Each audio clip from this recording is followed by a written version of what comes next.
What's up, everyone? Everybody awake? Yay! Hey! Why doesn't everybody just kind of stand up and twist a little bit, right?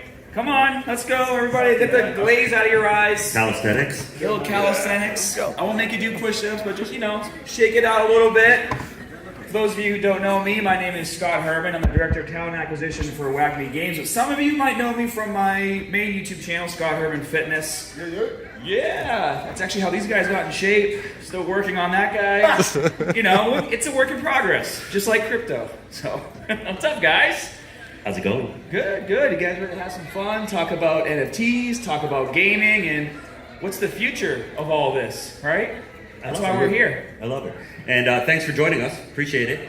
I know it's a little bit of a bear market out there, but the way we look at the future of what's happening in the industry, we could care less. I mean, we're just building, and the way we look at it is gaming is going to be the one industry that essentially is going to make the most sense for people to come into crypto. And what we're going to be talking about is essentially how we're going to get those people into it as far as mass adoption. Now, crypto is in a bear market. Just clarify, right? Because gaming is not in a bear market. This is true. I mean, if you look at the past 6 months or 7 months, right? Hustle, what is it, 1.7 billion coming into this market? $7 billion invested 7 billion into Web3 gaming over the first. I don't think we're in a bear market. Crypto is, and this is the biggest thing, right? We have to separate the crypto market from gaming, because gamers don't give a shit about what's going on in the crypto market. I don't care. I just want to have fun and play games. If anything, you're so depressed from looking at your crypto wallet that you go play a game and forget about it, right? Let's be honest here. But now, bringing NFTs into gaming, that's something that gamers have always wanted. Anybody in this room who's ever played a game before, when you're done playing that game and go to the next one, you're kind of just like, oh, well, what do I do with all that time I spent playing this? Or, if another version of that game comes out, like I was talking to a few people today, y'all know Call of Duty. The new Call of Duty just came out, and it literally came out the day I went to Brazil to see my wife's family about a week ago, and all my friends are ragging on me when I come back, and they're like, your guns suck, you suck, you need to go play on your own for a little while, level up your stuff a little bit, and then you can play with us again in Warzone. And I'm like, well, if I could just bring those guns over and get half of the perks, that'd be great, And so even a lot of my friends, as much as I am into crypto and NFTs and gaming, even some of my best friends are still hesitant because they're stubborn. We're all from Boston. We're a bunch of douchebags. But, so even explaining to them, sometimes it takes a little while for them to catch on, but that's fine. When you're in an emerging technology, it's okay to have pushback, because I've seen pushback with a lot of the most successful technologies out there. For example, I mentioned to you guys that my main gig was Scott Herman Fitness on YouTube. I started making YouTube fitness videos in 2009 when everyone said I was stupid for filming myself in the gym. No one's ever gonna watch your videos when I can go read a Men's Health magazine. No one ever buys those magazines anymore. They go right to YouTube or Twitter or TikTok to get their tips, right? Same thing is happening here. The people who understand the simplicity of the technology, of what the NFTs actually are, they get it. Yeah, absolutely. And I think that one of the things that we all need to think about is what is an NFT, and how can we not say the word NFT to anybody moving into any kind of Web3, right? So let's face it, we all aped into some absolutely garbage, bullshit, awesome roadmap, play to earn NFT collections, right? My OpenSea account is garbage, right? Now I have a couple of them that are garbage from Boston. I have a couple of them, but when it's all said and done, it's all about how can we just simplify what gaming is. And to us, we're just worried about trying to explain to a regular person who plays a regular game that the process is exactly the same. You don't need that 3-letter bad word NFT to play this game. You don't need crypto. There's not play to earn Ponzi tokenomics, having to do with all of the stuff that's out there. It's just digital ownership that you own. And what can you do with that? Well, guess what? Instead of spending they're spending $60 at GameStop, right? And taking it, or $60 in a game and taking it to GameStop and they give you $5. This is, you can spend $5 in a game and take it back to a GameStop NFT marketplace and they gave you $60 because it's a supply and demand, and it basically makes it that people can own their stuff and they can do whatever they want to. And I think that is quintessentially the one thing that most of the game companies should focus on is digital ownership and the same exact game. And the bottom line is the game has to be fun, right? It's language. You just mentioned it's just a type of language and education. And then let's take a look back at crypto, right? 5 years ago, banks were like, oh no, crypto, no. Now every single bank has a trading desk. Everybody's into crypto. Same thing right now in gaming, right? We're talking about NFTs, crypto, and now all of a sudden $7 billion is coming. I'm telling you, Sega, we're seeing Atari, we're seeing all these big names coming into the space. They're going to redefine it because they know how to target the right audience. We're early. We understand it. We know what we need to do. It's just the evolution of it. It's the evolution of crypto. It's the evolution of gaming and GameFi. And it's so funny too, because some people will act like no one's going to spend money on an NFT in a game. And it's like people spend money on microtransactions all the time. In fact, when we did our Paul Barron interview yesterday, there was a part in the interview where I said I spent $40 on my Dragon Ball Z game waiting for Ian at the elevator. And I was talking to my wife later. I'm like, did you like the interview? She's like, yeah, you spent $40 on your Dragon Ball Z game? I was like, yeah. I didn't say that. That wasn't me. But like, it's literally, double clicking the button on your phone, and all of a sudden now you've done a microtransaction. So these things happen all the time. And with people being home more often, they need a source of entertainment, and gaming is that source. And a lot of us believe that all these mobile games are going to be the ones that do bring on mass adoption. So with that being said, I think it's, we can get into some of the questions that we prepared to kind of talk to you guys. And one of the first things I think I want to talk about is, what's the number one thing that you think will bring mass adoption to Web3 and NFT gaming? And we'll have a discussion. Yeah, to us at Wagner Games, and we're building a mobile app, our entire strategy is not to require crypto at all. You do not need crypto in order to have a digital ownership of an asset in the game. So essentially what we're building is the ability to just double click a phone, just like you would do in any other game whatsoever in the entire world. And basically you're airdropped these in-game assets, they're called NFTs, into a custodial wallet that the person didn't even know what they had. And the whole goal is play the game, have some fun, right? It's all about the game first. And when you're ready to say, okay, I'm curious what this is worth on the secondary market, on GameStop NFT market.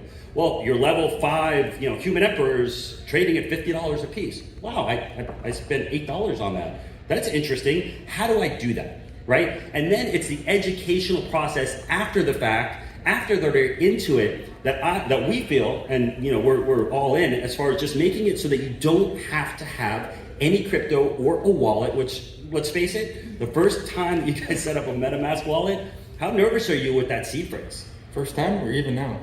Even now, right? Even now, you're like, oh my gosh, did I just click on a link that basically is going to drain my entire wallet, right? It's scary as shit. Right? So if we could just minimize all of that, get rid of all the scary stuff, just make it so that it's just simple to buy something that they normally would buy, and when they're ready to trade it, to see what it's worth, that's when crypto and NFTs and wallets and education come into play. And that's kind of how we feel that most of the games, and we're hoping that a lot of the games actually follow our footsteps, are going to achieve the mass adoption, because it's hard to get people into crypto, especially in a bear market. No, I mean, you hit it on the money. The game's got to be fun. Let the people have fun. Yep. And then everything else will come in. And also just build an interface that is relatable. If you want to trade your assets, give them the option, go on the website, and you can link a wallet, or you can open up a wallet, whatever. If it's Epic Games, eventually open up an Epic Games wallet and you can trade your assets, but it's all going to be off chain. Your assets that you earn are linked to an account, and if you want to trade those assets, it should just be the liberty of, I want to trade a Fortnite skin, I go connect to Fortnite and I trade it. Oh, 100%. And, everyone is so focused on doing everything they can in Web3. And there are going to be games that come out that are this massive immersive environment and full NFT. Like, the whole Web3 experience will be there. But, our approach at WAGMI is we want to continue to make more games. Why not just make the first game one where you're giving them something they're already familiar with, a downloadable mobile game, and then you kind of sprinkle in the NFTs and the tokens into there to get them used to it. Now, if the game is successful and it's fun and you build a massive user base, those people already trust the process. So you're gonna have a lot easier time if the second game, maybe has land sales or some of those things you see in more of the traditional Web3 games. You already have 100,000, million, 2 million people playing your game. They're gonna be like, oh, yeah, okay, I'll give that a shot because I've already been playing the first game, I like it. crypto isn't as the scam I thought it was. Now that I'm educated, so I'll go and try maybe doing a land sale and figuring out what staking means and all these other things, right? Yeah, I think it's leading with gameplay and not leading with tokenomics and not leading with NFTs, and it's switching the verbiage, but it's also switching the experience. So it's making it where it's not trying to get people from crypto into gaming, which there are plenty of people that are in crypto. What the fuck are they doing right now? Not buying the next, scam coin or NFT project that, is going to go to shit. So they're hanging around, they're playing video games. But you need to lead with the video game, right? Well, I think, Dr. JPEG, why don't you talk a little bit more about that? Because with Non-Fungible Arcade, it's all about bringing communities together, right? And so one of the things that you guys are trying to do is bring in also people who aren't necessarily into crypto. So maybe talk a little bit about Non-Fungible Arcade and what your plans are moving forward. Yeah, well, like I said, I think that we're focused on community because we're focused on the two communities that are ignored the most in the video game industry, which is gamers and game developers. So you think about gamers, large companies like Epic Games, shout out to them, love them, but when you really think about the idea is, let's build a game, all these people are gonna come buy assets from us, just microtransactions all day, all you're doing is investing time and money in this, and yeah, you're having a lot of fun, but at the end of the day, do you own anything? You're not investing in the company, you're not seeing even a quarterly return, just to your account, they give you credits in the game, right? So it's the fact that it's just kind of like a one-way siphon, and we want to change that. We want gamers to be able to own their stuff, trade between each other, actually be able to say yo, I'm an OG, I've been in NFA since season 1, check out my elite skin, right? So it's about having that experience, it's about having that ownership, because you enjoy the games you play. That's when I hear people marketing games well, it's fun. I'm like, yeah, no shit. It's a fucking game. You can't lead with that. And then start talking about the tokenomics and your pitch you're giving everyone. So yeah, you have to break that wall down. Where gamers are I want to play those games, and they understand the concept. Again, changing the verbiage from NFTs and tokens to, hey, do you want to trade your asset? You can sell it. And we're doing USDC transactions in NFA, and just making it where it's I get that.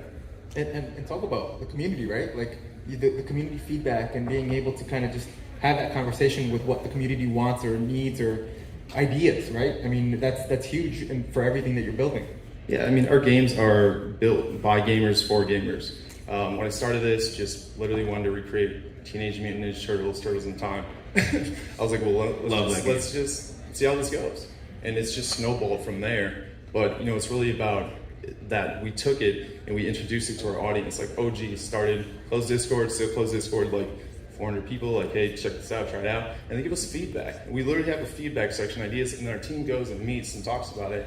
They were talking about this, they have this experience, because it's that nostalgic stuff, right? It pulls on your heartstrings when you talk about, old school arcade games like that. And it was cool, because we were able to take people's idea, put it in the game, and they're like, holy shit, these guys actually get it. Yeah, and you talk about community too, right? Community in gaming, I mean, if you think about clans and all of the camaraderie that happens in gaming, that's been happening for decades, right? And we talk about community in crypto, and yes, we're talking about the governance and being able to vote and all the cool things that go along with being able to have a community and an emerging technology with gaming, but it's been around forever, right? So it's being able to say, okay, you have been doing the same thing for decades, for years. It's the same process. And as long as game developers and founders and builders like ourselves now can, just like you said, Jorge, have the messaging where it doesn't have to be an NFT, it doesn't have to be crypto. It's just straight up the same exact process that you've been used to. And by the way, there's some cool stuff that we want to teach you that actually goes along with the game that actually makes it cooler because it's blockchain, because there are some cool governance things and some really neat things you can do with the token as far as utility is concerned that you can't do with Web 2 games. And I think it's just like I said, and Johnny, we talk about messaging all the time, right? It's the messaging is the most important part, and not shoving anything down somebody's throat, because we actually did when we were doing our Genesis NFT collection, we started on Facebook and we're like, let's go ahead and target people who are Clash Royale and NFTs. And when I tell you the feedback in the comment section was brutal, it was like they went off, because all we saw was right click, snapshot, JPEG suck, Ponzi fucking scheme. This is when you lead with NFTs. I mean, constantly having to do with NFTs. So listen, what we have to do is understand the mentality of those people when we're going to actually market for mass adoption. Because if we don't take the feedback, which is truly the word on the street, we're kidding ourselves in this bubble. And I think that is also going to be one of the things that we have to focus on. It's the messaging, it's the marketing, and the keep it simple,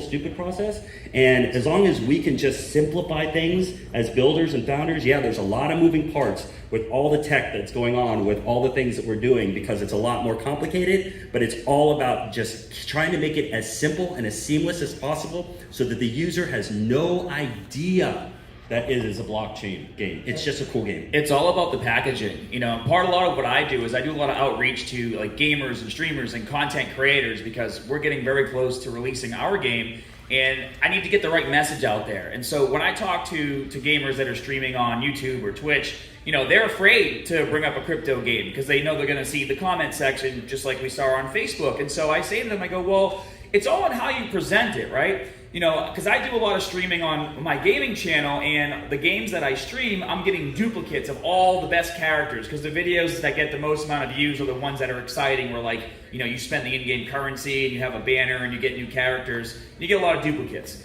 And I said, now imagine you're streaming and your fans are watching you, and they know at the end of that stream, you're going to give away all the duplicate characters that you got, even if they're some of the best characters in the game, because you don't need them, you have them already. You're a streamer, you do this for a living. You know, that's exciting. And the reason why you can do that is because it's an NFT. You don't have to say it's an NFT. You don't have to advertise that in your stream, but it's like, hey, at the end of this stream, I'm going to give away all the extra characters that I don't need to my top followers. And they're going to get so excited about that. Or clans, for example. One of the hottest thing about clans, especially if you're in clans with your friends or family, is that when they suck, you can't kick them out, right? So like, you have a clan, you have the runts of the litter that maybe don't play as much, the characters aren't leveled up as much, right? And you're like, damn it, you know, like, why did I invite him in here? Well, now, if their cards suck, you just can trade them one of yours that you've leveled up, and then go rebuy it and level it up again. So it's almost like, yeah, so you can re-strengthen your own clan, you know, and you can help out the players that aren't as good or don't have as much time to play.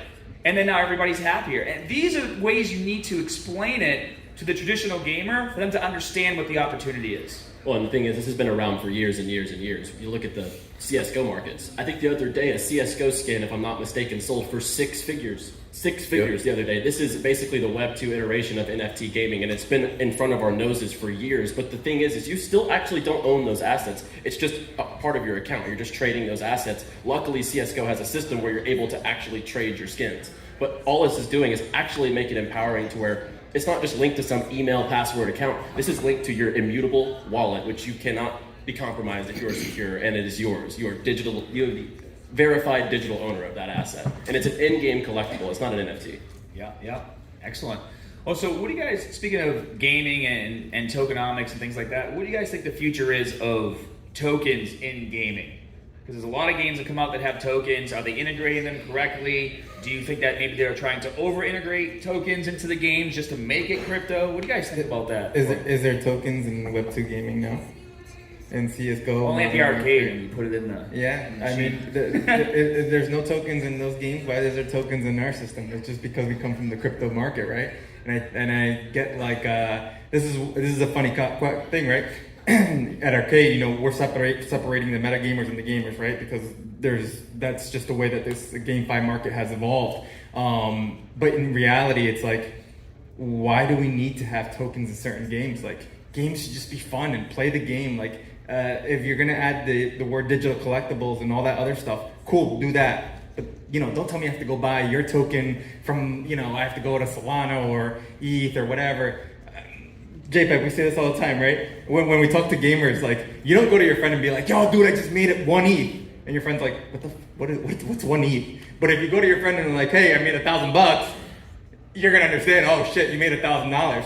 And I think it's just, again, the language and all these things that we have to have in these games. It's not needed right now. Maybe in the future, I don't know. But right now, let's just keep it simple. You say it all the time, right? Stupid, simple. Yeah, keep it simple, stupid. Yeah. But yes, baby. Right, but here's the thing, right? With tokens should be the bonus. Like, tokens should be utility. It shouldn't be the requirement. Like what we're doing, so in our game, we've come up with this cool system where we have a deflationary mechanism where you can fuse. We have aliens and humans, and you can fuse an alien and human NFT to create what's called a Nephilim, which is a whole new species, right? The only way you can do that is by utilizing the token. So it becomes a utility that makes it so it's not, you don't have to do it. You don't have to have that Nephilim in your game to play. But if you want to, that kind of introduces the coolness of like, oh, now I understand, because they already understand soft currency, like gems and jewels in Clash Royale, right? Well, everybody understands currency. So as long as you can equate it to be like, all you have to do is buy this and you can do cool stuff like this,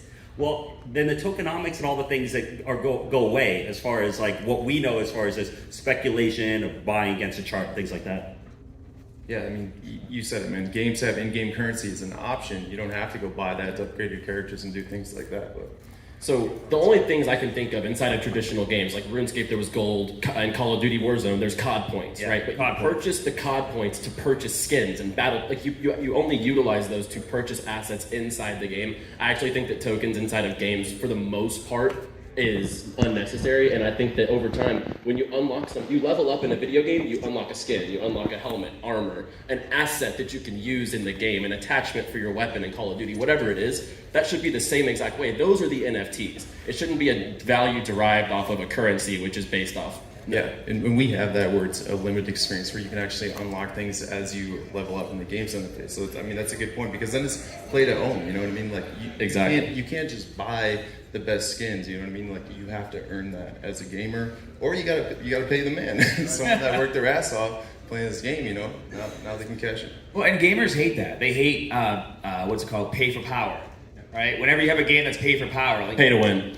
yeah, pay to win, pay for power. Like you don't want to play because it's unfair. Like you know you're never going to make it. But if I can grind and I can level up all my characters, and then maybe like you want to play the same game, but you don't have as much time as I do to just sit there and grind for 10 hours. When you can go purchase that character, you're still the same level playing field because it's still a skill-based game, right? And that needs to be the standard when it comes to gaming and introducing NFTs and introducing the secondary market.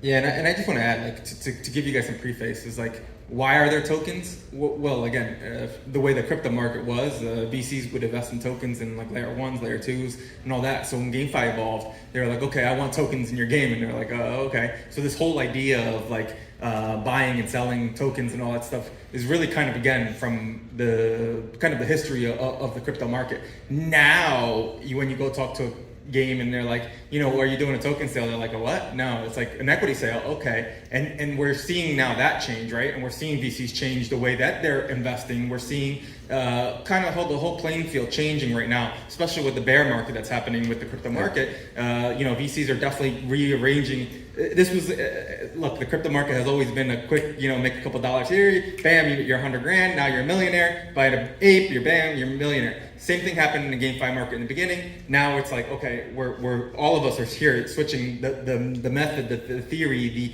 the language and everything, and we're working with the right people right now to kind of evolve the space to kind of just separate itself on its own. Yeah, I agree with you. And it's like Ian said earlier, it needs to be like an addition, like something exciting. I think that there's still a place for tokens in games, but it has to be done correctly, and it can't be the first thing that's there. And it can't be required, right? It's not a requirement. If you want mass adoption, everything has to be exactly the way it is in Web 2. It's just a technology. And we don't talk about enough, like we're all in our bubble with the technology of the NFTs and interoperability and what it can do and the metadata and all this stuff. Like we're in a bubble. Like when it's all said and done, nobody cares about the technology. Absolutely. I mean, it's like, okay, I have an ice maker. Like this refrigerator, man, this makes the best ice here. I'm gonna go buy this, right? Do you give a shit about what the condenser is on the inside of that refrigerator? I care. You do. You just want your ice cream. You're an engine head, so and congratulations on your new Camaro engine, by the way. Yes. But anyways, it's like nobody cares about the technology behind it, and we have to think about that. We have to step out of the whole, this is an NFT and it's a non-fungible. What the hell is a non-fungible token? Who gives a shit? Right? It's like, I own this cool thing in a game and I've leveled up and it's worth more. Awesome, cool. Keep it simple, stupid. That's all we need to focus on. All the rest of it is noise. And if we can just get away from the 3-letter bad word, like I said, NFT, I call it a 3-letter bad word. It's known as a bad word to people that are in gaming. And if we can just get away from it, in-game ownership, right? Assets, and that's it. And when you're just talking back about our kids buying stuff and all this stuff, right? It's understanding your audience, right? You think my 5-year-old is like playing games right now. You think she's like gonna come to me and be like, hey dad, like I gotta go buy an NFT, or like, hey dad, she's just like, get me the game. I want to play this game. Dad, Animal Crossing. Like I just want the character. Like we have to understand the audience. Like gaming is such a large, like gaming is one of those audiences that is from like age 3, 4, 5 to forever, right? Like, so and now of course we're savvy enough to understand what we're doing in the sense of like where we are, but we need to understand how to market to the 4-year-old and how to market to the 60-year-old and the 30-year-old. And how to that's market, where we're going to be able to. And how to market to the dad of the 4-year-old to say, hey, listen, you've been blowing all your loot on Roblox. I'm so fucking sick of you buying $100 a month on Roblox. Yeah. But now, when you're sick of Roblox, I can take your account and it's worth something, even if it's 10 cents off the dollar. All right, let me get a couple bucks back, Monetizing the experience. 100%. You could punish your kids. I'm going to sell all your Roblox and clean your rooms. And Jorge's in trouble because you said your daughter knows my theme song on my crypto gaming show, and she's going to be hassling you for gaming assets here very soon. What is it if you don't hustle? I think it can be summed up in just saying, like, prioritize players and prioritize developers. And the key to the developers part is we're starting as developers, right? You're seeing what the income is, right? And you're seeing why like there's Sega and Nintendo are powerhouses. But the reality also behind that is Web3 and what we're doing in GameFi is giving back to the players, right? Absolutely. And you're giving away $500,000 in the first season. Absolutely. Why? How? Because of the revenue models that there is in these games. And you're starting to see like you don't need You have $500,000? No, not to say it, but as a game developer or owner, or like in our space, like you don't need $500,000. Let's give it back to the community and grow it, and like let's get feedback. And the one thing we don't talk about are the esports capabilities, right? So esports is one of the things that's a whole other panel, but it's those little things where if you utilize the esports and you get people to play the game and they're having fun and there's tournaments and there's player versus player and there's prizes, well, that's when you can start introducing more of the NFT and the tokens into the prize pool. And then you're like, okay, now it starts to make sense why there's tokens and NFTs and things like that. So there's so many different variations that as this industry evolves, that we can utilize all the things at our fingertips. But when it's all said and done, if we want mass adoption, don't require crypto to own an NFT, right? I mean, that's it. Like, just make it as seamless as you possibly can, and If anybody's sweating, well said. Ecuador just scored, so it's 1-1. Thank God. Just giving you guys a World Cup update real quick. It's gaming, right? It's gaming, okay? Yeah, the one thing I'll wrap it up with is look at the players getting involved. When people like Epic Games are putting $2 billion and they own the IP rights to Fortnite, just wait until they launch an in-game collectible skin within the next couple of years, which I guarantee you they do, and watch that catch fire, and then this mass adoption talk will ring bells. Yep. And then Sony, with what they just did, they just issued a patent on blockchain technology. So the big boys are coming. This is an opportunity right now for all of us who are so early, and the founders and the builders, to take advantage of it, find the projects that actually get it, and those are the ones that are going to actually be the OGs in the space. And just to give you guys a heads up, Call of Duty took 4 or 5 years with 3 different studios? 3 years per cycle, each game, 1 studio each. So it takes 3 years to build that type of a game. And people expect Call of Duty of the Web3 space tomorrow. It's what, year 1.5, I would say, of GameFi? Yeah, maybe. I still don't even think we're at year 1 because of the Ponzi-nomics and all that bullshit that's happened. I think right now we're starting like maybe month 2 or 3 of GameFi after all the wash from Luna and fucking FTX and all that stuff. So I think right now we're starting all over, and I think in 2-3 years, well, I don't even know if we will be at one of these events. We'll be more at a gaming event talking about this. But right now, of course, it's understanding the audience. Excellent. Well, guys, I think our time is up. Thank you, everybody, for coming in and listening to us talk. We had a good time. Yeah, and I would just make sure you guys follow these guys, man. You got Dr. JPEG on Twitter. You got Hustlepedia on Twitter. Scott Herman on Twitter. Ian Bentley on Twitter. And mine's TREKI33. Gee, one of these days, you can call me Ian. One. I swear, I'm Hispanic. I'm Latino. You know what I'm saying? We thought you were friends. Hey, Thanks, guys. Thank you, guys.